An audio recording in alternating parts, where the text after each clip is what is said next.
All right. So now we're gonna bring up Shauna Hall and John Adams. So pretty excited about this. They should both be here. Are we seeing them? Check. Hi. I am here. Hello. Hello. Hello. I should be here. Yeah, you There you are. should hear me too. Yeah. Wonderful. All right. Cool. We got a little background noise coming from one of the unmuted people, and everyone else is muted, so it's one of us. Uh-oh. Okay. And so these are two of my favorite people, longtime friends of all of us personally in the community. You know, maybe we'll just have you guys talk a little bit about it. I mean, Shauna, I met in a nefarious house in the Castro where you'd go in and there'd be George Clinton would be eating some chicken in the kitchen, and then you go do your thing and come on out. But I think we first did stuff back on the Gina Hall show back in, was it like 93? So maybe It was, yeah, maybe a little bit later than that, but yeah, it was the late 90s. so please introduce yourself and tell people a little bit about yourself. Well, I'm a longtime San Francisco musician and composer and producer. I go way back to the, 80s and the glorious Haight Street days with lots of live venues and lots of local artists and musicians doing things. A nice band that I was part of grew out of that. That was the Four Non Blondes. And then later on, I met George Clinton through the mutual friend that Brian just mentioned, Gina Hall. And I started working with him in a studio setting first, and then I became a touring musician and technician for him. I did monitor engineering for him and stuff like that.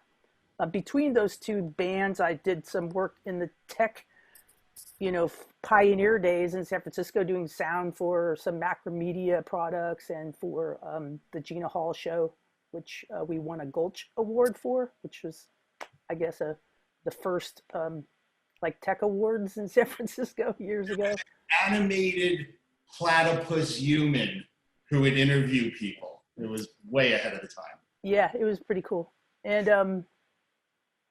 And then now I do mostly live event sound for, I work through the IATSE union, or the IA as it's called. I'm like an A1, but we cover a lot of stuff. We do theater stuff, we do music stuff, we do corporate stuff.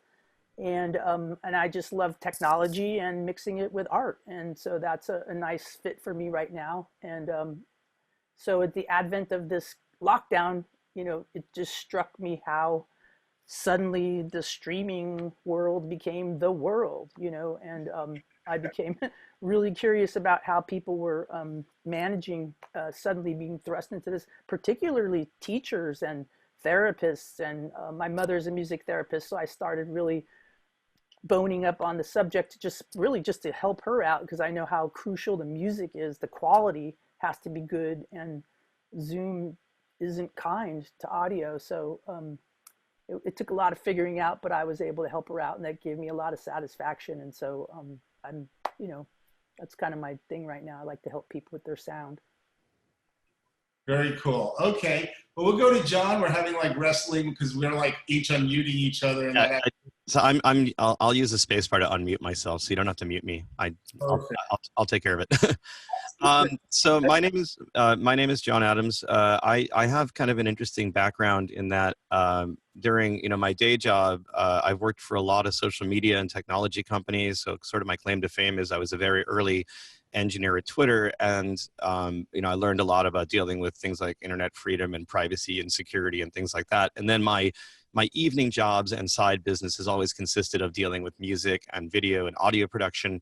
I've worked front of house in all the rooms, probably up and down Folsom Street, notably DNA Lounge and Studio Z, and just anywhere I could get behind a board and work with my friends and make music happen. In a live venue. Nothing pleases me more than making a show happen. I've also worked with the Hubba Hubba Review for the last 14 years. We're a burlesque and variety show. And, the thing about that show for me is that we've had the opportunity to work with so many different bands and music and just performers and whatnot that it's just been just a fantastic introduction. when the shelter in place happened, generally what happened is I had every performer I ever worked with, like, on a daily basis, calling me up and saying, John, what do I do? How do I get things online? How do we move to this environment? Because we've seen the loss of income, where all these performers, people that were basically, paycheck to paycheck or whatever, can no longer make money from doing live shows. And San Francisco and even the Bay Area was already in a bad position with respect to performers. So one of the big advantages right now is starting to get these people online and getting them to a point where they can start to make some money back. Even DJs that were maybe getting a couple $100 a night are able to get that money back by producing quality shows on things like Twitch and whatnot. So I had these questions asked to me so many times that I actually wrote a document called Broadcasting in a Pandemic, which I shared in the chat. So hopefully I'll talk about a lot of these things as we go through our talk today, but hopefully that will give you some notes to go on for the future. Cool. So, and you actually were very well known before Twitter, though. I guess. Do you want Yeah, I mean, I worked with a lot of bands and musicians, and just done studio work and production and things like that. So, and also I've been a DJ since I was 17. So, that's always fun. But you also were known as sort of like an event producer, I guess. But you also had development skills. Oh yeah, no, I've written a lot of code. Yeah. From back in the day. Yeah, that's right. I've been a big proponent of open source and sharing of information, so that kind of helped. Cool. All right. So between the two of you, like, how would you suggest people broadcast the highest quality? They got their instrument, they got their tech. Like, what is the hardware, software? I mean, what is maybe if you could go from like really just to advanced, how do you make it sound good? Do you want to start that, or? Well, sure. I could start off with the most basic thing you need to know when you're working with audio. It's gain structure, and it's sort of something that a lot of people aren't going to naturally think about. But it's just basically the signal chain from the source being an instrument or your voice, and then going into a microphone or an interface, and then going into maybe a mixer, or maybe a processor, and then into the the broadcaster or the stream. And a lot of times people don't realize that they're overloading that very first input, and it's going to be distorted from that point on. So like the first thing you have to do is check your input level in your computer, if you're just using a computer mic, or into your channels of your DAW, if you're going through a DAW or whatever it is, right? And then the mic choice, I think, is also really important, where I see a lot of people that go out and they get these really like great studio mics, and they're in a room that has no acoustic treatment. So you pick up the room sound and it sounds really terrible. So getting like like the voice, the mic that John is using there, what is that, a SM7? Yeah, this is a Shure SM7B. Yeah, so that's like a great broadcaster voice mic, and but it would also work for singing. But like a Shure 57 is a good mic to use in your house, where you're not going to pick up a bunch of like sound like of the room itself. The room noise, right? Yeah, and room noise. Yeah. I think anything. If if I could give anybody a tip, it's like step one is get a microphone that is not part of the computer or part of the camera. It's even you could spend the smallest amount of money. There's an enormous number of very low cost, like condenser, and even some of the cheap Chinese microphones are better than what's in your computer. At least, I mean, for me, this is kind of a ridiculous setup, because I'm in my studio and I've got my keyboards, and I've got great mic pre's. I'm going into like a really nice Avalon mic pre, and then a Universal Apollo XP8. You don't need to have what I have. This is like the $10,000 vocal chain. It's not what you need. But even a cheap microphone, like a $50 microphone on a nice like Focusrite or lower end audio interface, like start there. Start by fixing audio, because frankly, video is like 80% audio. There's that old joke, right? It's like, video is like 100% direction, 100% audio, 100% video, 100% lighting. You got to get them all right. But in this case, it's like, if you can get your audio improved, like just having a microphone, even something simple plugged into the computer is a great thing to do. And one thing I have noticed, and I don't know, maybe a lot of people have seen this, is that because we are still in this pandemic, is that getting a hold of hardware is really hard. You can't walk into Guitar Center. You have to order online. Everyone else is trying to buy hardware too, so a lot of stuff is delayed by a couple months. So I've in the document I wrote, I've been directing people to go to like other vendors that are not well known, that you can still buy great products from. It's like a lot of people know about, like they know to go to Amazon, or they know to go to like B&H Photo, but they don't realize there's other companies out there like Marker Tech and Film Tools and Wooden Camera and things like that, where you can buy things that are maybe most of the consumers are not going towards. So yeah, I mean, audio is important. Now, I mean, fortunately, like a lot of musicians probably have something at home they can tie in. So that's a good thing. Let me see. Yeah, a good USB mixer is a good place to start. The other problem a lot of people run into is getting the audio from their computer into the rest of the world. I see a lot of DJs on Twitch that will just like, they've got the music playing out of a speaker in the background, and then they have a single microphone that they're talking into, and that's how they're getting their audio to the internet. And that sounds terrible, because you're going to hear the room, you're going to hear all kinds of stuff in the mix. There's a lot of software out there that's designed to take the computer's output and send it back into the system. So that's things like loopback and audio hijack and things like that, where you can actually build your mix inside the computer and then send that to the internet instead. So that's a big help for making the audio sound better. I have a question for you, John. Sure. When it comes to loopback, I know a lot of people that are using it, but I've also noticed that it can be really buggy. And yeah, I've had a lot of audio savvy that can really. And I've had a lot of problems. I've had a lot of problems with that, with those pieces of software. A hard thing to tell people is because some of the software is really unreliable, and it's not designed to do what we've been doing. Like, for example, like a lot of people point to software like OBS, and OBS is, it's the open broadcaster software, and there's another version of it called Streamlabs OBS. And I did a show 2 nights ago in which Streamlabs crashed on me 3 times, and I was sending a stream to like 400 people. And it was terrifically embarrassing to have the stream crash because the software was untrustworthy. A lot of people have moved on to having a dedicated computer or a piece of hardware that's sending the stream and putting the stuff online. And so they're sending their mix into that, and the video goes into that, and then they have another computer where they're performing. So like maybe like the laptop you bring to the club is what you're DJing on or making music from, and then you have something else handling your streaming.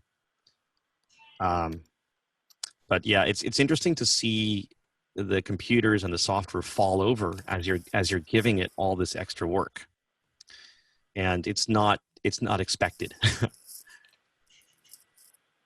Cool. So do you think that these will all sort themselves out with like the new computers, or are people just going to have to build their own systems? Well, they're starting to, which is really amazing to watch the prices come down. I think one of the most incredible things I've seen the last couple of years, and it's actually what I'm using today, is I have a device called the A10 Mini Pro. It's a 600. Oh, you got one. Lucky you. I finally got one right here. So this is the A10 Mini Pro, and it's one box. It'll take 4 cameras. It'll take audio, and it'll send it all to the internet with a push of a button. All you have to do is sign into it, and you tell it your Twitch and your YouTube credentials, and you hit the button, and off it goes to the internet. And it's all a hardware encoder. So for $600 to have, someone just asked what the device is. It's an A10 Mini Pro. It's made by Blackmagic Design. And they're a pro video company, so it's actually very high quality stuff. Yeah, and so here's the amazing thing about Blackmagic. They've been manufacturing all this hardware for the broadcast industry, and they realized that the streaming industry is just as important. So they're starting to release hardware that's more on the prosumer line of things, which is where this device is centered. It's designed to do like picture-in-picture and basic audio and basic switching. And it'll also act as a hardware encoder and an HDMI capture card. So that's a problem you have to solve when you're trying to, once you get the audio right, you've got to figure out how to get the video into the computer. And because of the success of Twitch and gamers and things like that, this hardware is all coming down in price right now. Let me see. We could also, I guess we could talk about cameras. Like that might be an interesting thing. Especially ones you can actually get these days. Yeah, ones you can actually get. So there's a lot of cameras out there for reasonable, pricing. But the thing you're looking for in a camera is a camera. First thing is that isn't a web camera. You don't want to go have a professional stream being driven by like a Logitech C920, which is, I have a C920 on top of my computer. It's a great web camera for $85, but it looks miserable online. The other thing is a lot of people you may already own a camera that works. The main problem with a lot of cameras is, one, they don't have a clean HDMI output. So if you try to get video out of the camera, it might still have an overlay on them. And the overlay is going to go to your broadcast. And you don't want people to see like what exposure and frame rate you're at, right? You want them to just see you. So you have to have clean HDMI output. And then the other thing is that a lot of cameras are like a DSLR. You know, a DSLR is an interesting type of camera. It has a mirror inside of it. And when you push the shutter button, the mirror flips up in the air. Well, when the mirror flips up in the air, some cameras will only hold that mirror up for a specified amount of time. So even the most very, very expensive cameras like the Canon 5D series, they won't keep the mirror up in the air for more than about anywhere between 12 and 20 minutes before they overheat. And the mirror comes down on top of the CCD, and you can't shoot video anymore until they cool off. So I've been recommending that people buy mirrorless cameras. So like there's like the Canon M10, the Panasonic the Lumix series, the Sony A7S series, or I just got the camera I'm on right now. I just got this a couple days ago. This is the Canon R. So it's the Canon's new mirrorless camera. And I've just got that plugged into the ATEM with a small adapter cable. And it looks stunning because I can use all of my photography lenses on it. So if you already own lenses from any manufacturer, you might want to see if there's a camera where you can retain the use of your lenses and save a lot of money. That's a smart idea. Another hack, I guess you could call it, is using iPhones and smartphones and iPads and things like that, you know, because they're actually really good. Yeah, it turns out, video. I always have a joke about my iPhone, right? I say this is my iPhone, but this is my pistol. This is my single shot pistol, and then the SLRs or mirrorless cameras. That's more like the rifle for getting the awesome shots. But the funny part is there's a piece of software for free on the iPhone, and it's called it's actually in the blog post, but it's called I think it's called the Live. Let me see. It's made by Teradek. I think it's called like the Live Air. Yeah, Live Air. So the Live Air software, free download. You can put that on your iPhone, and then you can go to Apple, and for $29, you can get the video cable. You plug the video cable right here, and as long as your iPhone has power on that video cable, you can stream on the iPhone 11 all day and all night. Plus, that Live Air software will also stream RTMP, which means you can go from the iPhone straight to Twitch or whatever, YouTube, as long as you have the URL. What was that called? The software, I think it's called the Live Air. Okay, interesting. And the other thing about that software is it will give you a clean HDMI output out of the iPhone down the HDMI cable if you want to plug it into like the ATEM or other pieces of hardware. I really like it. And, Teradek is an incredible company for making broadcast streaming hardware that just doesn't go down. I mean, National Geographic uses them, and they have a thing called the Core encoder. Like if you want to spend a lot of money with them, you can, but you don't have to. Like a Teradek cube's like $3,000, but it will never crash. And I have found, and I hate to admit this, but like every time I try to use software, it fails on me. And every time I go to use hardware, the hardware it has one job. It's not trying to read Facebook. It's not trying to do 10,000 things. It's just doing video. Very cool. And I don't know if you guys heard before, but you should also be aware of what Audio Fusion Systems is doing. They're basically turning your phone into, in-ear monitors for performances. So they have a iPhone version now, and they've got a Kickstarter going for their Android version, and it's pretty cool. So, and I was shocked when I found out you two didn't know each other. How did that happen? Well, I recognize his face now that I see him. Shauna, did you and I ever do a gig at Studio Z for Parliament? Was that you? Yeah. All right, that's right. That was me. Yeah, that was a great night. That was for Gina, actually. The woman, her name has come up 3 times now in this, right. This conversation. It was a benefit for Gina Hall. Yeah, you time of need. Yeah, you were mixing monitors. I was up front of house. That was great. It was insane. Yeah. What I remember is that the club owner that guy was kind of cheaping out, and so we got this wonderful package from George Edwards at SOS at the time, and at the last minute, the guy said, I want him to cut off some money because I'm going to bring my own side fills and drum fills. And it turned out to be a DJ rig. I felt so bad for the band. But anyway, we made it happen. So yeah. We made that show happen. We still laugh about that show back in the day. To go really inside baseball, old school San Francisco for a moment. That was an amazing show, and Gina was in some trouble. And Dennis Barone went down to City Hall and started talking about the body bags. And was That's right. So that was amazing. Inside old school San Francisco baseball. Anyway, it's a pleasure to have you, both dear friends, here to come and share your extensive knowledge. So thanks so much. I hope you guys stick around and, chat. And these guys are just such a font of knowledge, and you could try to hire them. They're probably too busy. Shaunna may have some time. I got time. We both have a lot of time right now. I'm sure the live event industry, which we both work in, deeply miss. It has a huge hole in it right now. So our schedules are a little bit freer than normal, I would imagine.